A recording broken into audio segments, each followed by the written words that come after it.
Spycops.info podcast, episode 1, Doug Edwards.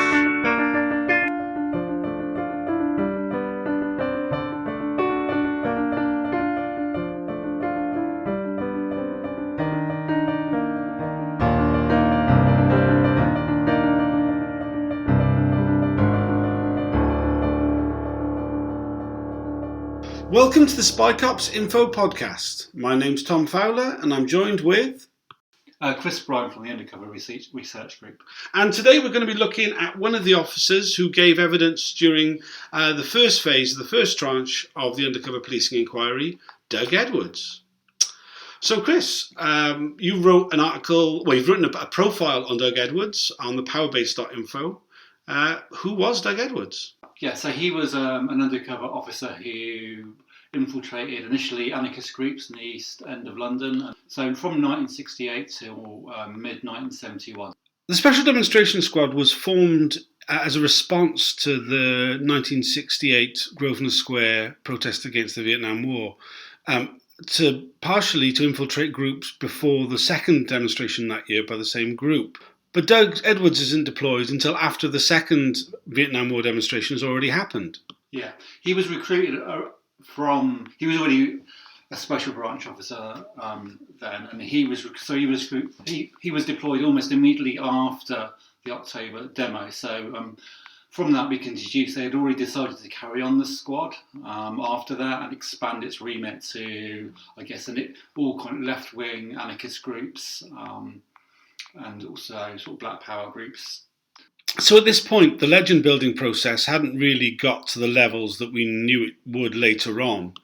With the officers that we heard from, both in written and oral testimony, who basically were deployed between 1968 and 1971, there's certain things which are different from the rest of the rest of the officers who were deployed after that. That's the Special Demonstration Squad. Special Demonstration Squad. Basically, if you like, their modus operandi hadn't been developed, so certain things which ran through the rest of the time the squad operated, say for instance the use of a van as a way of inveigling themselves into groups, using to cart people about for demos and equipment about, that was not a thing between 1968 and 1971, for instance. However, there were quite a few things which did carry on even from that early dates. Well, what sort of things? Well, basically the way that they targeted people and groups, they did this by very much like a dragnet approach. Of all the undercover officers who gave evidence during the first tranche, the first phase, the first tranche of the inquiry, Doug was like the most entertaining, wasn't he? He was, yeah, mainly to do with this sort of quite old-fashioned, antiquated London pass that he used, phrases such as "call blimey" and "sort it all out," and he got a bit tasty. So, it was a bit disarming in that way. Yeah, I mean, I think I was quite disarmed at the time. Looking back, I think it seems quite cynical, really, the way in which that he presented himself, because his memory of things, it added to his, I couldn't really remember, it was so long ago. Yet when it came to anything of particular interest, he was very sure that he couldn't remember. Yeah, for instance, infiltration, there's several reports, at least under his name, on the Irish Solidarity campaign, or Civil Rights Solidarity campaign as it then was. And for whatever reason, they seemed to be wanted to be very certain he had absolutely nothing to do with that. Perhaps he was aware of something controversial about deployments in that area. Yeah, very selective memory, which really worked out in his favour. But whenever we're discussing any of these undercover officers, they are professional liars, and they have good reason at this process to, if not outright lie, then create an impression that it is as disarming as possible. Certainly, I found him quite disarming. On a personal level, I would say a lot of his mannerisms did remind me of Marco Jacobs, who was the undercover officer who infiltrated the group I was involved with some 40 years later. That's as an aside, really. I don't think there's any sort of depth to it. I mean, yeah, he was kind of an amiable kind of guy, and a lot. When he was answering the questions, he kind of, he did have like the air of like a pub anecdote. Yeah, I mean, one of the things I think which is really noticeable, and it's something I think will we'll always find when we're looking back at people who've given evidence that the written record doesn't give a full description of what it was like. Whilst he was being asked questions, he was often talking at the same time, which obviously isn't recorded, saying things like, oh dear, and breathing in and making sounds and suggesting that he thought the whole process was quite ridiculous. Then that really sort of colours the reaction that people had to him. If you look back at the live tweets that I was making at the time, I played up the comedy because it was really quite funny. People were laughing in the room. Yeah, I mean, against that, and just to be clear, one of my colleagues, Donald, did point out that where he was quite vague on a lot of details when he was questions about things he for whatever reason he wanted to deny. It was quite clear that he didn't have anything to do with, say, for instance, when he was questioned about our solidarity campaign, he was 100% certain he had absolutely nothing to do with that. So you might say, you might take from that his sort of amiable, forgetful old man act was slightly a performance. There's no two ways that a great amount of it is an act. And I think all the evidence that we hear from undercover officers, we have to remember that they have good reason to lie to us.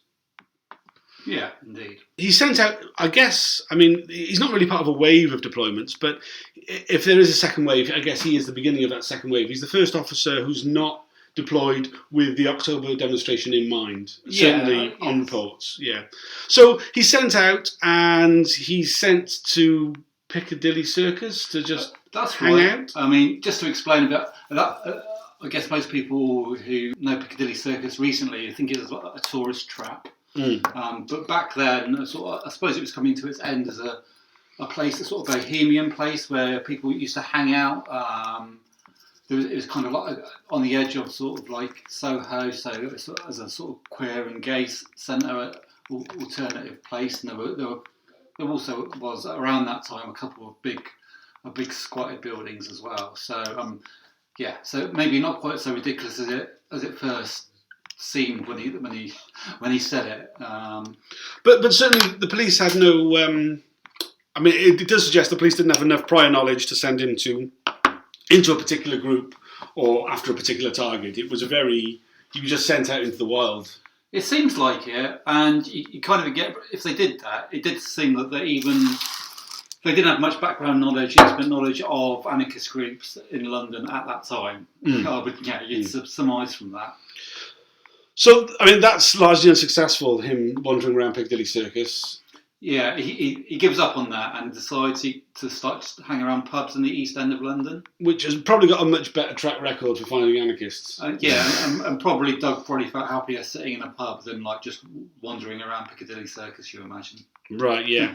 So he ends up infiltrating West Ham Anarchists. What do we know about West Ham Anarchists? Not a ton. I suppose the most... if you would have heard of anything they were involved in at all, there was two things. In 1966, they interrupted some election hustings, and that's recorded for posterity on this strange film called The Hecklers, which you can look up.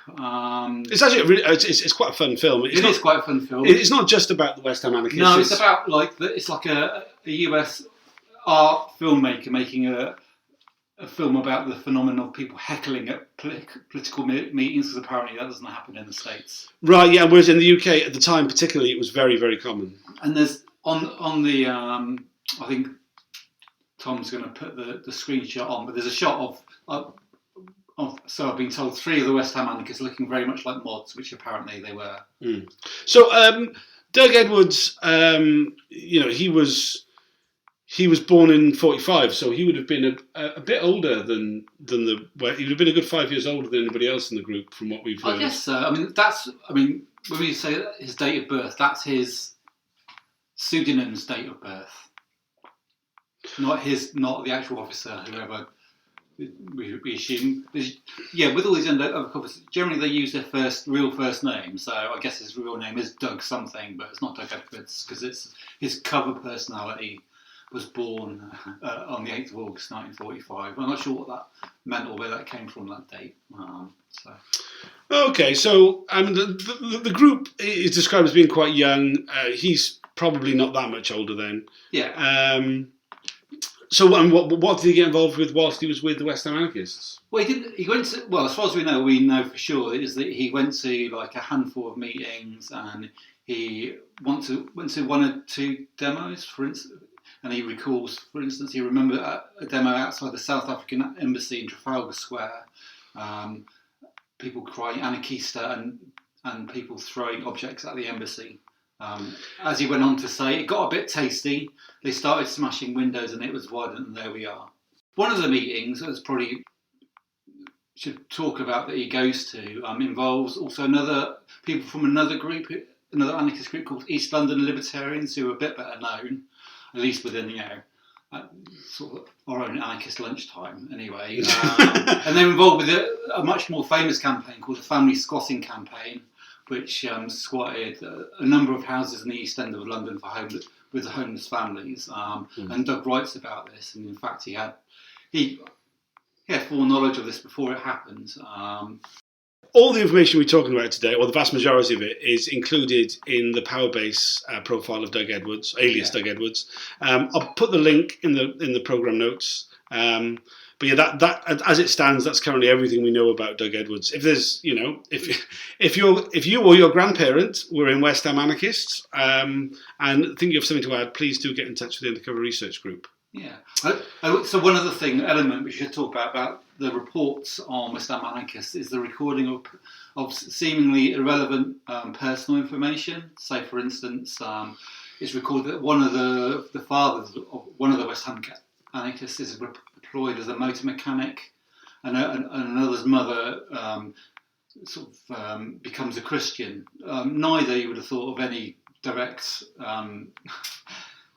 relevance to the Special Branches Remit, but these reports were made and kept for 50 years. So and this is one of the things which does continue throughout the SDS's history. The sort of like the recording of masses of personal information.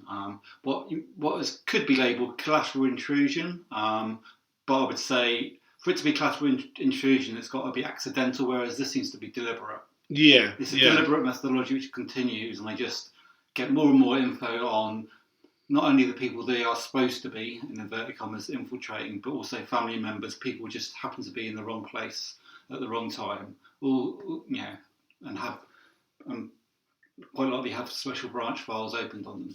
So, I mean, this sort of thing is something which we definitely know continues for the duration of the existence of the unit. Indeed, yeah. But anyway, Doug moves on. And he agrees with the head of the SDS, Conrad Dixon, that infiltrating these anarchist groups was a waste of time, and it was decided that I would join the Independent Labour Party. Now, a very different group. It's a very different group, and whereas as I mentioned, West Ham Anarchists, you could say, if you're looking for a justification from the police's point of view, yes, they did sort of commit minor public order offences, and according to Doug, do some graffiti and a bit of criminal damage. Whereas the Independent Labour Party were they were a political party who stood candidates wholly unsuccessfully for election. I mean, they stayed they stayed on the, if you like, they stayed well within the law. They were within the electoral system. Just to say that there's not really a modern equivalent of the Independent Labour Party. Not long after this, they ended up merging back into the Labour Party, which they had split from some time before. But certainly, they're not a group, though they attended demonstrations, would have been involved in public order in any significant way. There's a term which Doug Edwards refers to, which I get the impression was something that may have been told to him by a senior officer, because it totally didn't fit in with any of the rest of his way he spoke. You reckon? I don't know. It was quite a colloquial term I'd never heard before. But it's something I've heard before a few times, and it's quite an old-fashioned sort of terminology. And the way that he delivered saying it was as if it had been said to him by his senior officer. A handle to swing. I think a more common phrase to say it's a horse to ride. It was just that he was out in the fields. He was, for whatever reason, didn't want to continue being involved with the East London Libertarians or West Ham Anarchists. So he found himself a handle to swing in the Independent Labour Party. Yeah. So when he used that phrase, he meant, at least as he testified 50 years later, more or less. He was pretty clear that the Independent Labour Party were not a threat either in terms of subversion or public order, and therefore he purely joined the local branch, one of the local branches, the Tower Hamlets branch of the Independent Labour Party, to gain access to other groups who may have posed a problem. So so that's what it meant by it. It's like a handle to the swing, and that's like, if you like, the other kind of collateral intrusion. So on the one hand, you've got the collateral intrusion of individuals who've got have little or nothing to do with how should we put it, radical militant political activity. Then you have infiltrations into groups who, even by Doug Edwards' estimation, had no real public order or subversive threat. Yeah. It's a. Like, you get the impression when you hear him talking about the Independent Labour Party that it was a much more comfortable experience for him than hanging around with the mods. Yes, I interacted with somebody on Twitter about that, and he called Doug's move into the Independent Labour Party very much a pipe and slippers gig. They would have been quite a bit older, and they definitely would not have been like shouting Anarchista and throwing stuff at the South African embassy. Right. So it definitely would have been a more relaxed. Much better dinners. More, Doug talks about them as quite pleasant individuals, and people that he got on with okay, despite the clear, in his real life, he definitely wouldn't have been on the left. You get the impression, but certainly he found them quite affable company. Yeah. Spoke quite highly of certain individuals within it, as I seem to remember. But it was not without incident, his deployment within the ILP. When they were given evidence, there was one event which was given a lot more examination than anything else. Yeah, and I suppose Doug got quite confused on this issue, which I suppose does lend itself to a more genuine forgetfulness, in the sense that, so it was the Independent Labour Party had arranged a debate with the National Front, which debating with fascists is obviously controversial to say the least. Right. To have them on a platform, and according to Doug, some members of the then International Socialists, later the Socialist Workers' Party, got wind of this and attacked members of the ILP in a pub with Doug. Was that? Right. It was. I got quite confused about what you said. Certainly he was confused by it. But it did give rise to, like, it sounded quite truthful when he started talking about what other undercover officers may or may not have done in that situation. Well, I'm in two minds about that. I do a bit of quoting, so to give a bit of colour to the thing, is like, he was saying, we were all sitting outside the pub having a pint before the meeting when there were a big swarm of people came in and started punching everybody and sorting it all out. Given another example of his sort of very like old-fashioned London colloquialisms. But so initially he got confused and said it was the fascists who attacked, but he corrected himself. As per his written statement, it was actually members of the International Socialists. Now, of course, we don't know if this is true, if International Socialists did indeed attack the Independent Labour Party. We only have Doug's word for it, so, I'm not going to be, casting aspersions in that direction. Have we been able to corroborate any of his evidence with... No, this is the thing with these officers of this era, where we don't have any people who, from the groups themselves, who can remember the undercovers. We don't really have much way of either corroborating or otherwise what the undercovers say. So if anybody was around in any of those groups these days, if you as a young member of the International Socialists attacked the Independent Labour Party for holding a meeting with the National Front, we won't hold it against you. Please get in touch. and as I say, things like obviously just to emphasise, I don't believe it's acceptable to have a platform debating with the National Front. So if there's any doubt about any of our politics with this, we definitely stand firmly against both the police and any far right group. The other part of this anecdote was that as Doug recalled it, which now I've read it quite a few times. It does seem very much like an anecdote he told down the pub quite a few times. What he says is that there were two of his fellow SDS officers, Special Demonstration Squad officers, outside the pub sitting in a car. So a senior officer called Phil Saunders and a sergeant at the time, I think Ribby Wilson, right, were in a car outside the pub, and subsequently told him that if Doug himself was attacked at that point, they would have helped out. Edward's question whether this really would have been the case, which is it's kind of the punchline to an anecdote. So I'm not entirely clear why, for instance, Phil Sanders and Ribby Wilson would have been sitting outside in this pub waiting for Doug, unless they had pre-warning.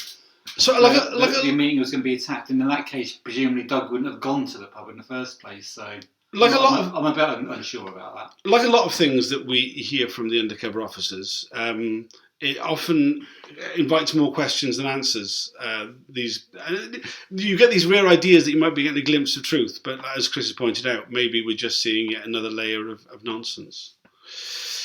So apart from the punch-up with the International Socialists about having a debate with the National Front, the rest of his deployment within the ILP is fairly uneventful?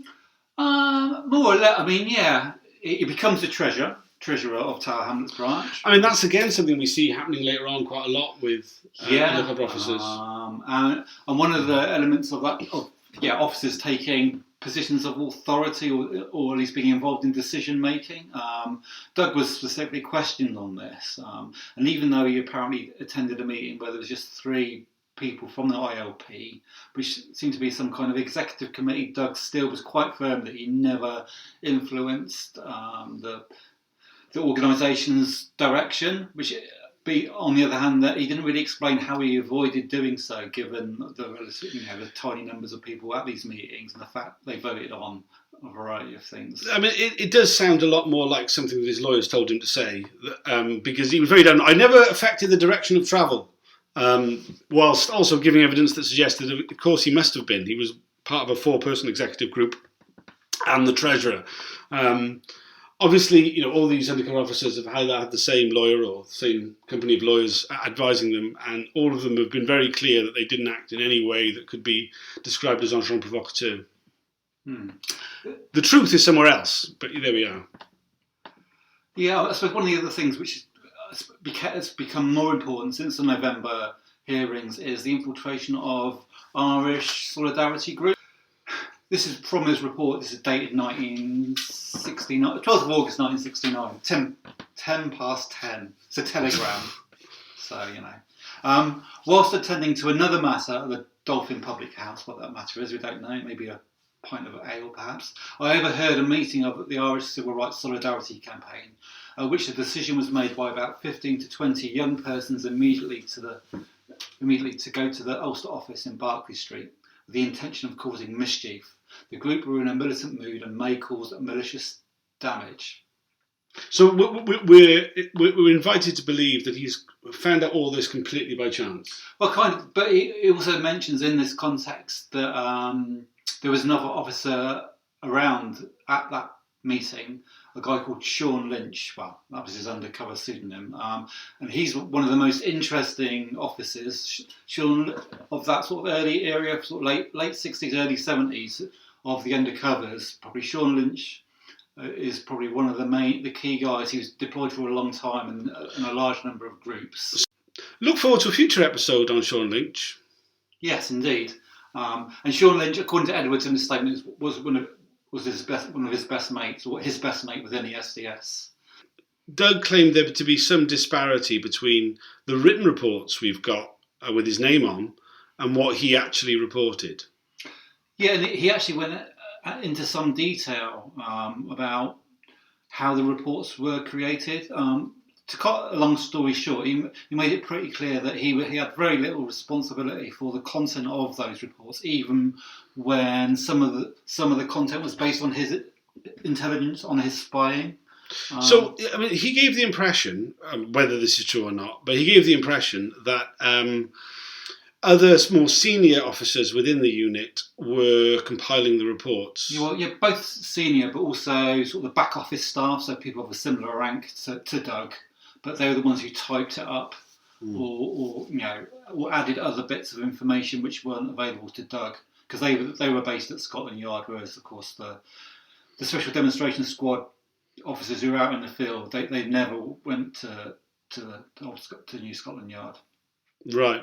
So maybe there's some suggestion that though we can't, not only can we not trust his oral evidence, that his written evidence, that his contemporaneous written evidence from the time, maybe not that truthful either.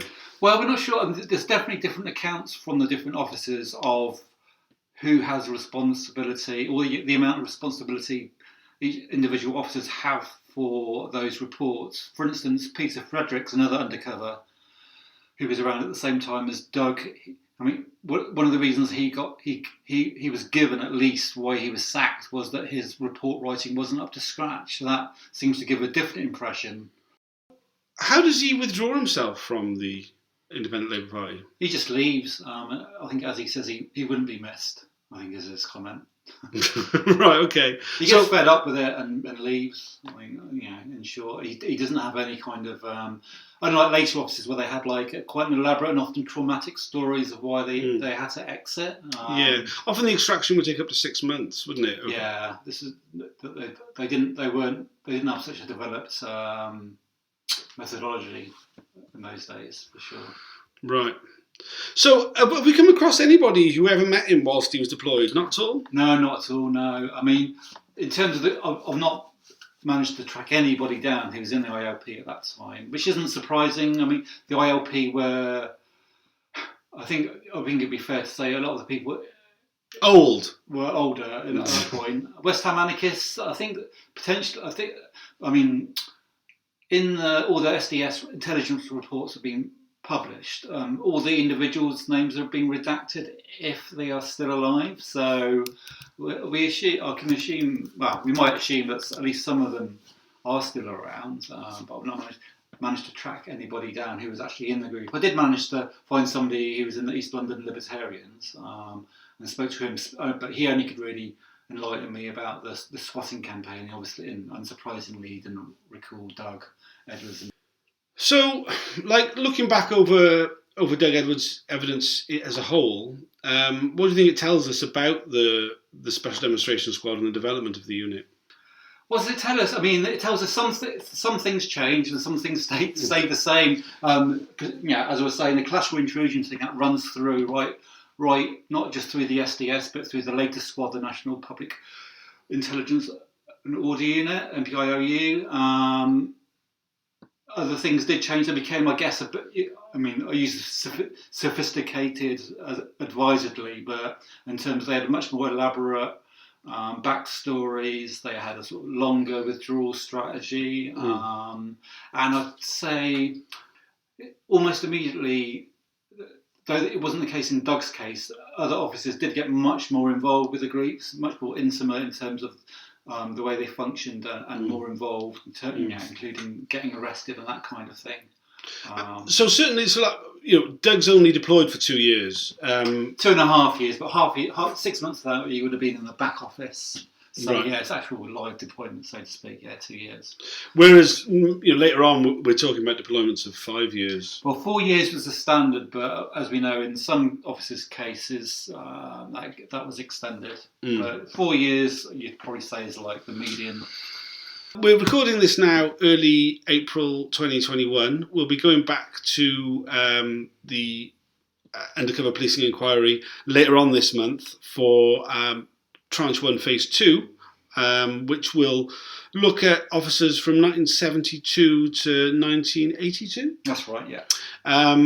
So perhaps over that period we'll get an idea of when it went from a 2-year deployment to longer and how other things developed within the unit. There's certainly a great deal left to learn. Whilst we're recording this, we're a couple of weeks away from phase 2 of tranche 1 of the undercover policing inquiry. This is going to look at officers from 1972 to 1982. What sort of things do you think we can expect from that, Chris? Well, I suppose to some extent more of the same, but also we see the development of the modus operandi of the SDS as they infiltrate more and more groups. Yeah. So I mean, one of the things that during the first phase, which was 68 to 72, we really got a flavour of what was the major political issues on the streets of that period. I'm guessing it's likely to be the case for the 70s. Yeah, we'll hear about lots of events, the key, I suppose, political events that you've probably heard of, like the murder of Blair Peach by the Metropolitan Police, by the SPG. Special Patrol Group. So I think Blair's partner at the time, Celia Stubbs, is given evidence. Yep. We'll also hear about Grunwick strike and other lesser known strikes. Of course, the rise of the National Front and the counter demonstrations, Anti-Nazi League and other militant anti-fascist groups. Right, yeah.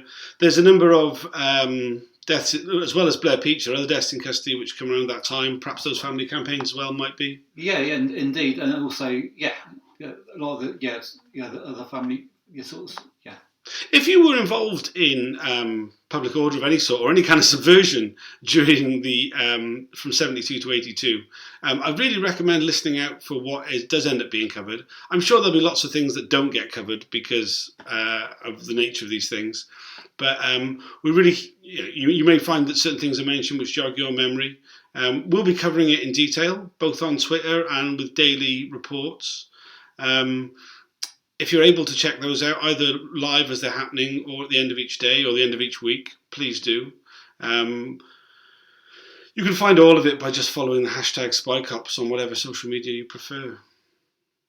Please follow us on Twitter and check us out everywhere else. I'm can be found at Tom B. Fowler. Chris can be found at Bristol Noble. And if you'd like to check out the more long-form articles on this, if you go to spycops.info, you'll find links to the Undercover Research Group, campaign opposing police surveillance, and police spies out of lives. Thanks for joining us.